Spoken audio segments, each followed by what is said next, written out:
Hai semua, berjumpa lagi dengan Miss Weni dalam channel Balosa, belajar biologi sampai bisa. Nah, pertemuan kali ini kita akan melanjutkan 3 pertanyaan pilihan berganda terkait dengan Biology Cambridge Questions ASA Level. Ya, kita mulai dengan pertanyaan nomor 7. Nah, dalam pertanyaan nomor 7 ini diilustrasikan mengenai cara mendeteksi substansi menggunakan larutan Benedict. Nah, sebelumnya kamu harus memahami dulu apa peranan dari larutan Benedict ini sendiri. Nah, larutan Benedict ini dapat mendeteksi keberadaan gula prereduksi. Apa saja gula prereduksi? Gula prereduksi yaitu monosakarida, disakarida, kecuali sukrosa, ya. Nah, jadi dengan keberadaan gula prereduksi ini, maka Benedict akan memberikan perubahan warna menjadi merah jika mereka ditemukan pada sampel makanan yang diuji. Nah, jika tidak ditemukan pada sampel makanan diuji, maka akan berubah menjadi hijau. Nah, di dalam pertanyaan nomor 7 ini dikatakan a sample of food was heated with Benedict solution which changed color to green. Artinya dia tidak menunjukkan warna merah. Dapat disimpulkan bahwa sampel makanannya tidak mengandung gula prereduksi. Oke, itu yang pertama. Dan yang kedua, a second sample of the same food. Nah, yang kedua diambil lagi, dicuplik lagi sampel makanannya dengan konten ataupun komposisi yang sama.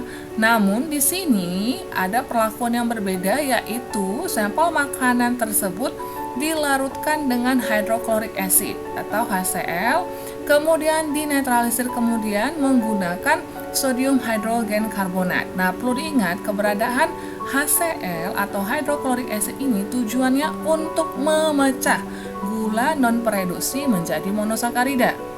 Nah, sampel food yang pertama itu merupakan gula non-prereduksi. Maka dengan adanya hidrolisis itu mengubah gula non-prereduksi menjadi monosakarida. Loh, mengapa bisa berubah? Nah, itu berhubungan dengan perubahan struktur ikatan kimianya ya dan golongan kimianya. Nah, kemudian dinetralisir tujuannya adalah untuk menghilangkan buih ataupun dampak reaksi yang masih terjadi ketika dilarutkan dalam hydrochloric acid. Nah, ketika kedua proses tersebut dilakukan dengan pengujian kembali menggunakan larutan Benedict dan hasilnya menunjukkan warna merah. Nah, dapat disimpulkan bahwasannya setelah melalui reaksi yang tadinya non-prereduksi menjadi prereduksi.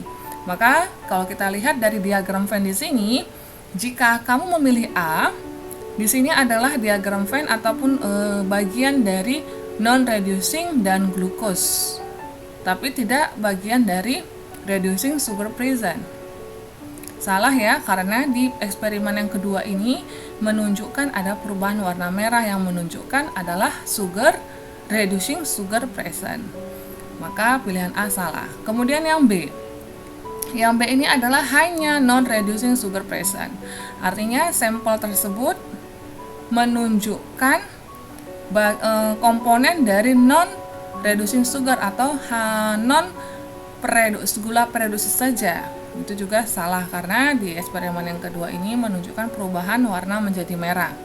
Kemudian yang C, di sini ada bagian antara non-reducing dan reducing sugar present. Nah, eksperimen yang pertama itu menunjukkan non-reducing sugar present.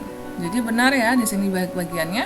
Kemudian eksperimen yang kedua menunjukkan reducing sugar present. Jadi jawaban C adalah tepat. Dan kemudian yang D. Nah, di sini yang D kenapa glukos disalahkan? Karena sampel makanan itu sebenarnya berasal dari non-reducing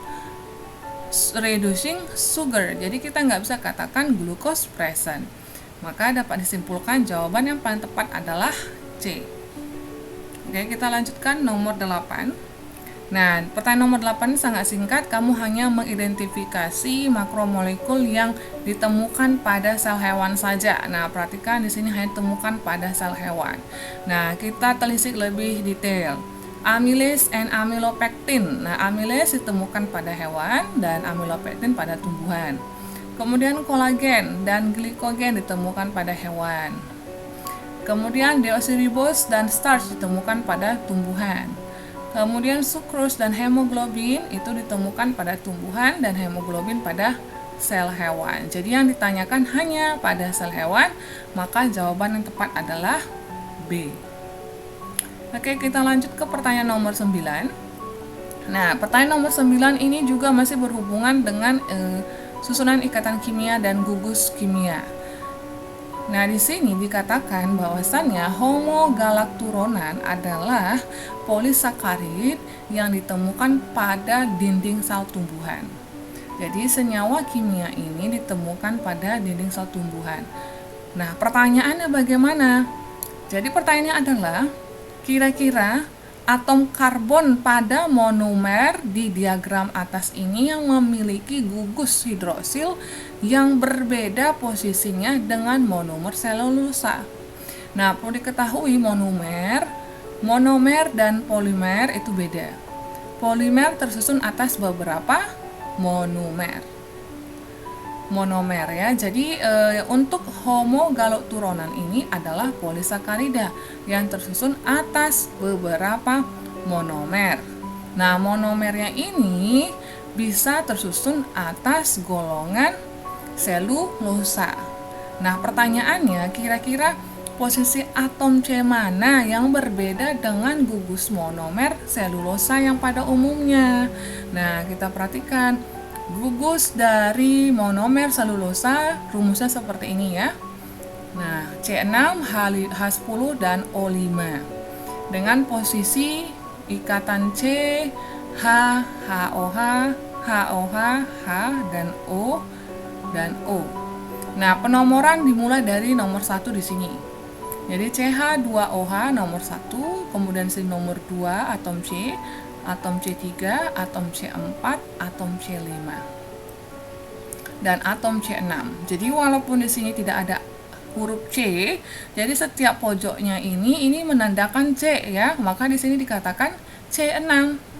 Jadi C6 itu berasal dari mana? Ini 1, 2, 3, 4, 5, 6. Kemudian H10.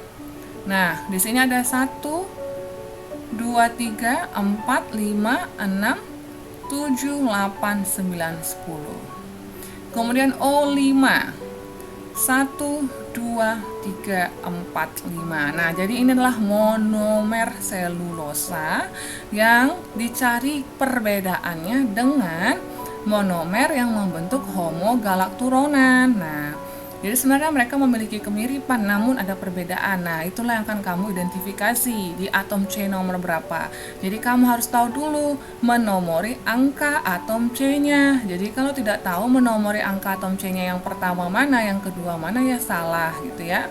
Jadi yang pertama itu dimulai dari CH2OH, kemudian di sini yang kedua atom C2, atom C3 dan atom C4. Nah, CH2OH untuk monomer selulosa samakah dengan monomer yang membentuk homogalakturonan? Beda ya. Jadi perbedaannya di atom C nomor 1. Kemudian yang kedua C.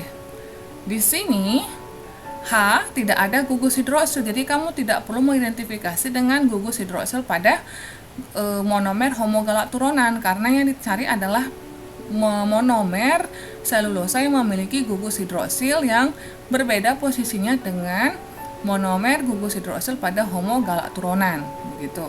Nah, kemudian yang ketiga HOH ya, sama ya, gugus hidroksil OH-nya ada di sini. Dan yang keempat HOH. Nah, ini juga ada. Dan yang terakhir yang kelima HOH. Loh, di sini tidak ada OH. Tapi di sini ada OH. Nah, kenapa bisa seperti ini? Di gugus homogalakturonan tidak ada OH dan di sini tidak ada OH, ini berhubungan dengan struktur ikatan kimianya. Maka yang berbeda itu di nomor 1 dan di nomor 4. Kok 4? Kenapa tidak 5 gitu ya?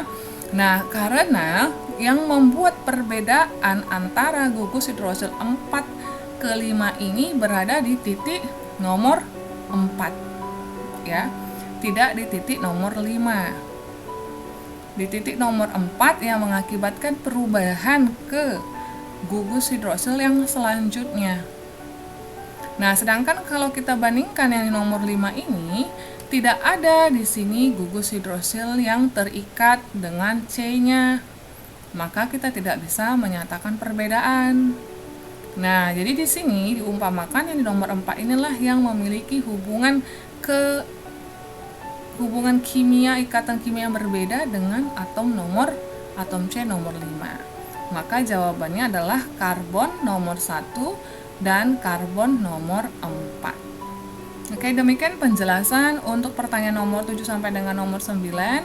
Semoga pertanyaan ini dan pembahasan yang kita lakukan dapat memberikan wawasan dan pengetahuan kamu. Sampai jumpa di pertemuan berikutnya. See you, bye-bye. Sampai jumpa di pertemuan berikutnya. See you, bye-bye.